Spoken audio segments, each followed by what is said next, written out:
All right, guys, I wanted to send you some quick tips, if you will, to help you on your defense since I was playing Art last night. Some of his frustrations I can help him with a little bit, but also I figured if I'm going to share with Art, I might as well share with you guys too, because you may want to utilize it.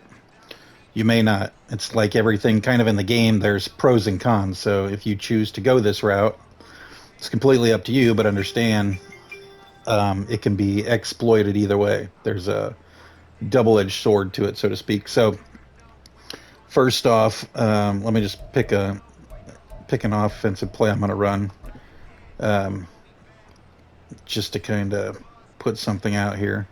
And then on defense, what I want to show you is that, and this is my ultimate team. So you're going to see a lot of different names on here, but ultimately what I'm trying to show you is that on defense, you can set subs up for your linebacker positions. You can have safeties play in your linebacker positions. So there's a benefit to it, right? The safeties actually play better in pass coverage from a linebacker position. Safeties are going to play worse when it comes to preparing for the run. So that's the give and take, right? If you want to play somebody who's throwing the ball a lot, you probably want to move safeties into the starting those linebacker spots for pass coverage. If a guy's good enough, he may recognize that, notice your players are somewhat out of position, and just going to start running the ball on you from like a three wide or four wide set. So that's the trade off. Anyways, the way you do this, the I guess the formations that you can run them from are the 3-3-5, and that's where they start at. So you'll see right now 23 and 29 on my screen are currently safeties for my team. Now, Art, I was telling you yesterday, you can sub players on your defense individually from this screen by hitting triangle. Okay, so I hit triangle. You'll see the cursor move through my players. So Hendrickson, Stewart, Reggie White. I've got an 85 middle linebacker on the outside. And then on the other outside, I got Eric Berry. And in the middle, I got Kyle Duggar. Okay, and you can see as I go up and down the names, those are strong safeties. Okay, they're starting there. So you can also, on y'all's depth chart, that's where you want to go, and also put in for like I think it's usually SLB sub linebacker, and you want to put your safeties that you want to play in these positions. I believe you can put a 1, 2, and maybe a 3. And then when you get to these types of packages, these safeties will be in there for you. So there's what a lot of people will do is, I want to see if I can got anybody for him. So it doesn't look like I have any other safeties on my team.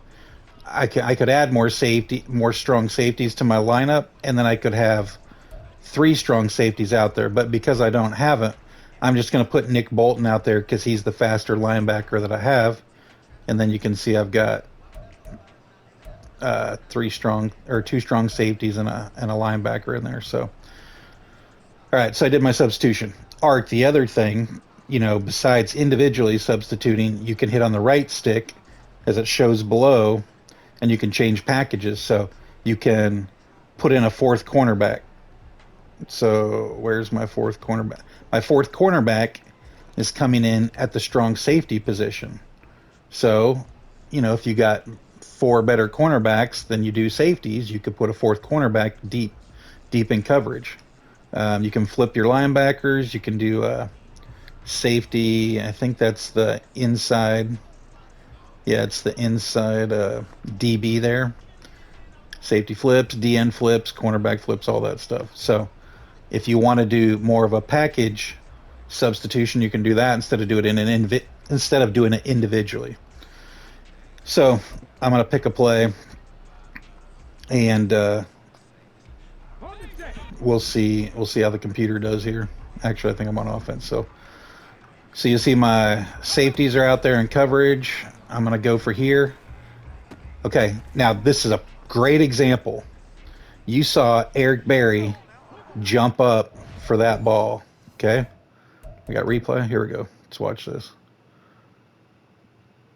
So, Eric Berry will jump up for that ball because he's a DB. All right. Now, let's see. What I want to do is choose a new play. Now, I'm going to substitute linebackers in there and see if we get the same kind of reaction, because this is kind of what I was talking to Art about last night. So I'm going to go the other way. So I'll put in Micah Parsons. And then I'll put in Ellis. Okay. Run the exact same offensive play versus the exact same defensive play. Now let's see if Micah will imitate what Eric Berry did. See that? No, he did not. Let's try it again. I'm not even putting any loft on the ball. I'm throwing it right there where Micah Parsons can make the interception. Okay. Now that time he swatted it. Let's try it again. Another swat. Okay, let's try it again. Okay, another swat. All right, hey, good. So Micah Parsons, the best player on my team. He's an 88 overall. All the other guys on my team, they're like 85 or lower. All right, so I want to do this one more time. Let's put Eric Berry back in there. Exact same play. Let's put the DBs back in here. Eric Berry. All right. Now, let's see what happens.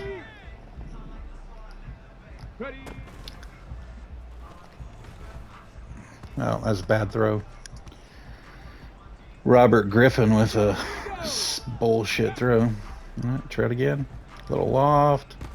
Holy shit, you see that? Eric Berry jumped for the ball. All right, let's try another one. See if we can get it over his head. Man, Robert Griffin sucks. Poor accuracy. I'm not even like leading it. I'm just hitting circle to throw the ball, but let's see here. Ooh, he went for the pick.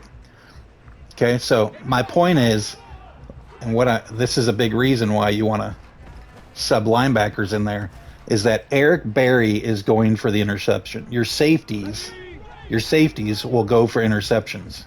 Your linebackers won't go for interceptions. They're more than likely going to swat the ball, if they even make an attempt at hitting the ball at all. Some linebackers. Now, one game when I was playing Art, not this one last night, but the last time I played him, when I beat him, his linebacker watched a ball fly over his head, just stood there and watched it fly over his head, and didn't jump or make an attempt to go up and get the ball. That's because he was a linebacker, not because he was a safety. Obviously, I didn't plan it, but it worked in my favor. But so that's a pretty big tip, to be honest, and another reason why you want to try to use these strong safeties in these particular formations. Now, it's going to take a little while to get used to playing. See, every time Eric Berry is jumping, every time. It's going to take some getting used to as far as this new defense. It's a 3-3-5 defense, just regular 3-3-5. Now, what some people will do, I'll show you here, because you may want to do this too. Let me run the play, and then I'll flip to defense. So what some people will do when they're on 3-3-5 defense, come on, let's go. They audible into the next play set is the 3-3-5 cub, which is, if you look at the screen, you'll see the 3-3-5 cub, how it transforms to bringing those two outside linebackers or safeties down on the line. Okay, so it gives a little bit more of a pressure feel, yet you'll have two safeties that can either drop back in coverage or play the line. So if you're going to have guys that are going to play the line, you want guys that can probably hit and tackle like a Jamal Adams type player. Probably not more of a coverage strong safety, but somebody that's got bigger frame that's going to hit somebody and maybe lay the wood. So I'm going to run that play. I get to call the play too, their offensive play. So you see we're set up here in the 3-3-5. I'm going to go. Ooh, no, I don't want that. I'm audibling. And then I just push my right direction pad to the right, and you'll see 3-3 Cub pops up. And now I'm going to go from a cover 3 in 3-3-5 down to a cover 3 buzz.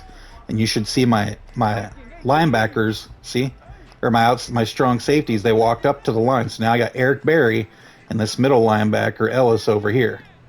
And they're just going to, there's the coverage. They're just going to drop back in the coverage. Looks like they're putting pressure up here, but they'll drop back.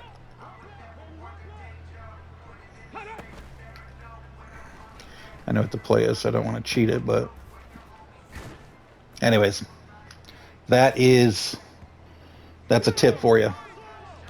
Another tip, not another tip, I guess another formation to show you is you can also have subs, those safety subs in your 3-2-6 package. See down below, I got 29 and 23 at the linebacker positions, right? So that happens to be Dugert and Barry. So I've got two safeties playing linebackers in a pass coverage formation. You're probably going to get burned on the run, but it's the chance you take, right? So we're gonna let them run the RPO and see how the players react.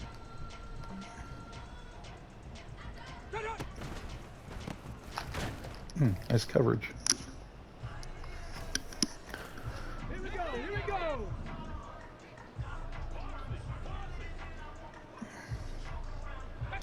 So again, if you're gonna have, what's that? If you're gonna have two strong safeties playing pass coverage formation, you're gonna have guys. I'll tell you what, I will exploit you. I will run. If I see that, I'm gonna hammer you up the middle until you can stop it. And if you don't think Art's not gonna do it, Art's gonna do it all day long. He's gonna run Bijan straight up the gut with his ultimate all-pro offensive line and hammer this hole. And then you can. Why isn't my guy moving over? And you can set both your guys here and try to stop it. Try to stop a run that comes through. So there's also another dime package out there. I don't have it. I don't believe I have it in this playbook. The playbooks where you can get these, there's two playbooks that I'm aware of right now. It's the Kansas City Chiefs and it's the Seattle Seahawks. But there's also another dime package here. Well, yeah, this has it. You see this dime package, you can put 4 linemen on the ball, and then you got a strong safety in there. So now it's got Kyle Dugger. So looks like it drops. Where is it? So you got your end, D tackle, right, left end. And then in this particular position, you've got a strong safety there too. So there are some other dime formations that will allow you to put a strong safety in a linebacker position. And there's benefits to this, obviously. You may want and me prefer, I know I do. Guys that have good tight ends that we play, and I think all of us want to have really good tight ends. If we don't, those tight ends are mismatches against linebackers unless you got an elite level linebacker and unless they got the speed to match it. I think Art has Darren Waller, who I think has 87 speed, if I remember from scouting his roster. I mean, how many linebackers on my team do you think have 87 speed. I think Bobby Wagner I have on my team has 83. The only way Wagner's going to stop Waller is if he has a higher play rec or awareness, and maybe even higher. Well, that's probably it.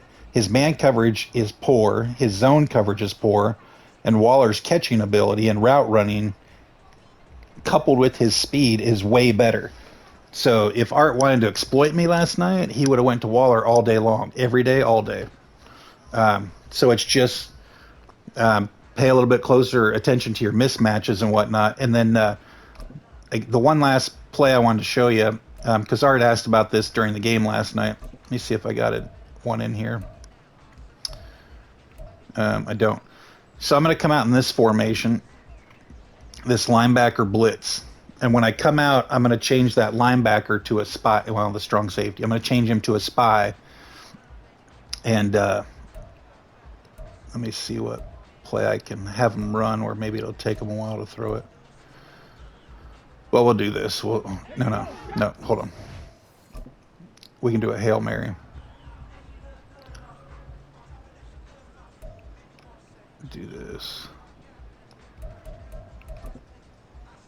Do a Hail Mary. Okay, so I'm putting Duger on a spy. So you see he's now red. I'm not going to control him, but he's going to stand there until somebody runs across the line. He's basically playing his position until somebody comes running across the line. If that's my quarterback, Robert Griffin, he's just going to stand there and wait for him. He's not attacking. So I need to put him in a spy again. All right, he's now in the spy again. Now, if I want him to chase, then you need to release him. And the way you release him, so you stand there, now go. The way you release him is you push down on your R3 button, and he will go and chase. So I'm going to respot the ball here and drop it back further. All right, let's do it there.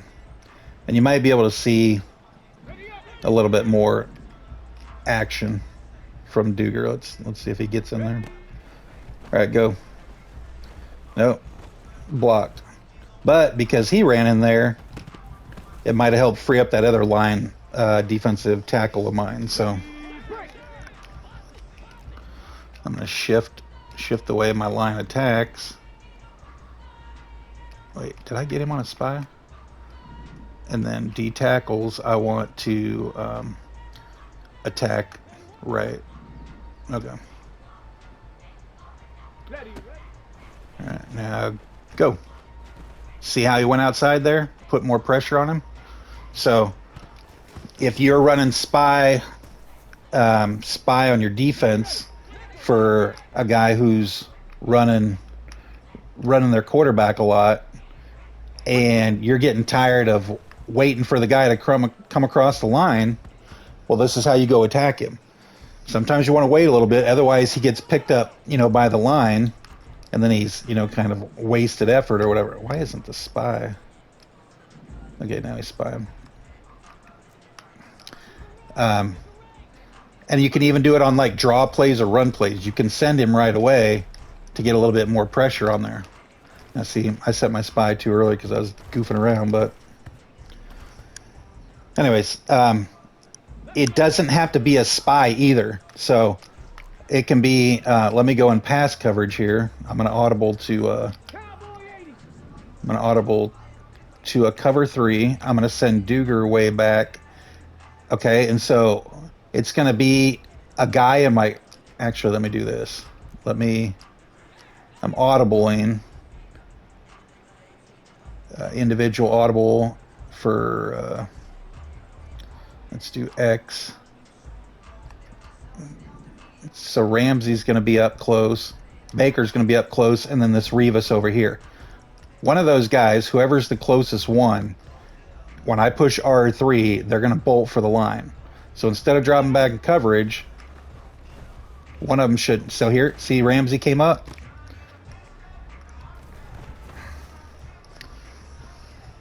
So my point... Now it's in pass coverage. It's only in pass coverage to show you as an example.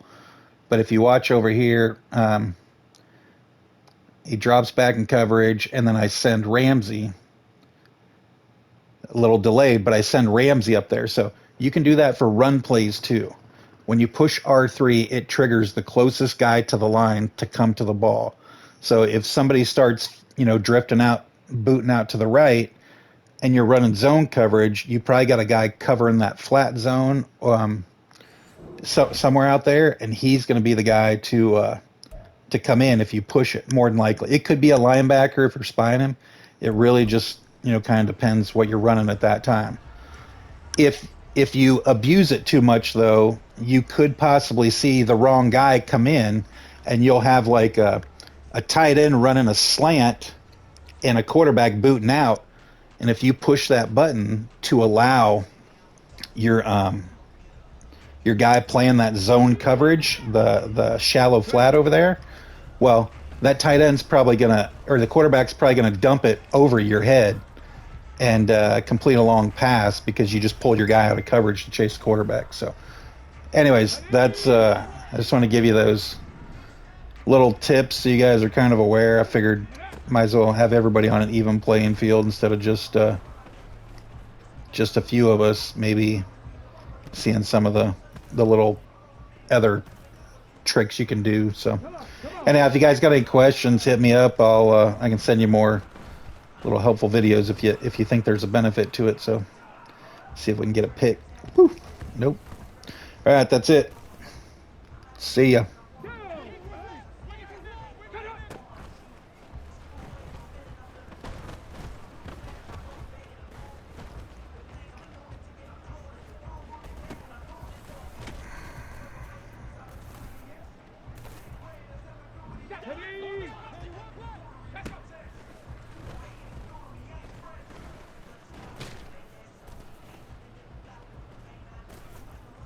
Here we go.